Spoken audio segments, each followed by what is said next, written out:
শবে বরাতে হালুয়া রুটি তৈরি করে মানুষের ঘরে ঘরে দেওয়া, নিজেরা খাওয়া কি রসমের রেওয়াজ?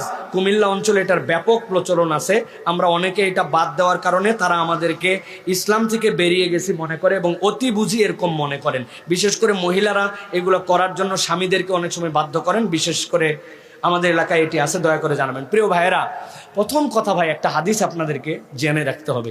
সেটা হচ্ছে নবী করিম সাল্লাল্লাহু আলাইহি সাল্লামের কাছে আসার পরে জিজ্ঞাসা করছে, ইয়া রাসূলুল্লাহ আইয়ুল আমালি আফদাল, হে আল্লাহ রাসূল, দুনিয়ার সর্বোত্তম আমল কি? আল্লাহ নবী সাল্লাল্লাহু আলাইহি সাল্লাম অনেক হাদিসের মধ্যে বলেছেন ইতআমুত তুআম, মানুষকে খাওয়াও। আসমানের নিচে জমিনের উপরে যত অনেক আমল আছে, মানুষকে খাওয়ানোর থেকে উত্তম আমল নাই। সুবহানাল্লাহ বলেন। কেউ যদি তার জীবনে বারাকা চায়, আমার সালাফরা বলতেন 4 পাওয়া জন্তুকে পানি খাওয়াও।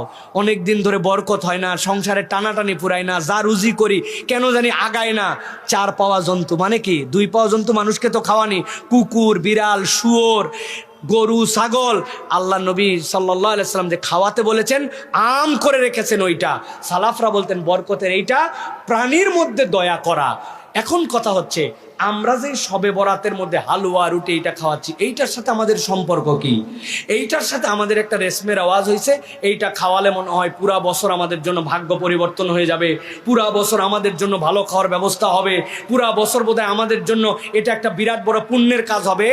এইটা যদি ইবাদত মনে করেন আপনি, তাহলে আপত্তি আছে। কেননা রাসূল সাল্লাল্লাহু আলাইহি ওয়াসাল্লাম সাহাবীদের যুগে, তাবেঈদের যুগে নিসফুম মিনাশ শাবান ছিল, কিন্তু ওই যুগে এই কালচার ছিল না। এখন আপনি যদি এটাকে ইবাদত মনে করেন তাহলে ঝামেলা।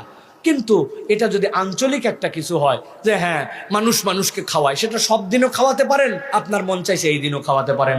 আপনার সব দিন সুযোগ হয় না, আপনি শুক্রবারে যেরকম খাওয়ান অন্য দিন খাওয়ান, এরকম খাওয়াতে পারেন। কিন্তু এইটা করলে একটা ইবাদত, এটা যে করবে না তার জন্য বিরাট গুনাহ।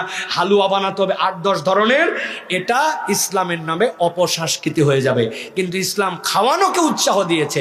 আপনি নিরেট যদি মানুষকে খাওয়াতে চান সেখানে আপত্তি নাই, কিন্তু মনে রাখতে হবে আল্লাহ রাসূলের সুন্নাত এবং ইসলামের প্রতিষ্ঠিত বিধানের মধ্যে নতুন কোনো ইবাদত বানানো যাবে।